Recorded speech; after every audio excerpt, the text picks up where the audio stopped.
بسم اللہ الرحمن الرحیم۔ اگر کوئی شخص چاہتا ہے کہ مجھے کوئی شخص نقصان نہ پہنچا سکے، پریشان نہ کر سکے، کسی بھی قسم کے معاملے میں مجھے الجھا نہ سکے، بسم اللہ کا مختصر ترین عمل ہے۔ انشاءاللہ تعالیٰ اسے کرنے سے کوئی بھی شخص نقصان پہنچانے کی یا کسی بھی معاملے میں پریشان کرنے کی ہمت نہیں کر سکے گا۔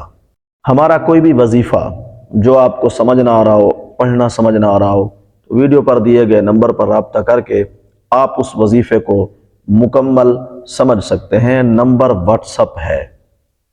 ویسے تو سارا قرآن پاک ہدایت، رحمت، شفا ہی ہے، لیکن قرآن پاک کی بعض آیات ایسی ہیں اگر مخصوص احوال کے مطابق انہیں ایک مقدار کے تحت پڑھا جائے تو اللہ تعالیٰ کی رحمت بہت جلدی انسان کی طرف متوجہ ہو جاتی ہے اور اس کے مسائل بہت جلدی آسان ہو جاتے ہیں۔ بسم اللہ کی بہت زیادہ برکات ہیں۔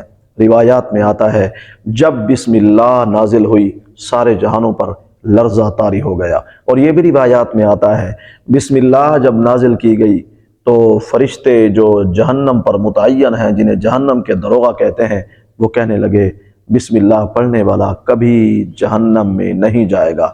اور روایات میں یہ بھی آتا ہے بسم اللہ کے 19 حرف ہیں، جہنم پر جو متعین دروغہ ہیں فرشتے، ان کی تعداد بھی 19 ہے۔ اگر کوئی شخص بسم اللہ کو اپنے ورد میں رکھے گا وہ جہنم کے 19 فرشتوں سے ہمیشہ محفوظ اور مامون رہے گا۔ اور یہ بھی روایات میں آتا ہے حضرت سلیمان علیہ السلام کی جو طاقتور مضبوط حکومت تھی، تمام مخلوقات پر اقتدار ان کو حاصل تھا، جنوں اور انسانوں پر، ان کو یہ طاقت بسم اللہ کی برکت سے عطا کی گئی تھی۔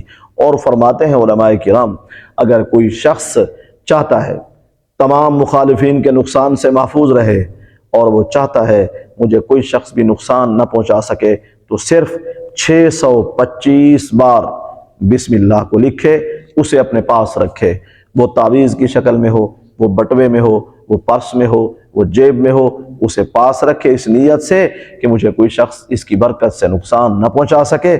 امید ہے اللہ تعالیٰ سے کوئی بھی انسانوں میں سے یا جنوں میں سے کوئی بھی مخلوقات میں سے اسے نقصان نہیں پہنچا سکے گا۔ اللہ تعالیٰ سے دعا ہے اللہ تعالیٰ ہمیں قرآن پاک سے برکات اور شفا اور حفاظت حاصل کرنے کی توفیق عطا فرمائے۔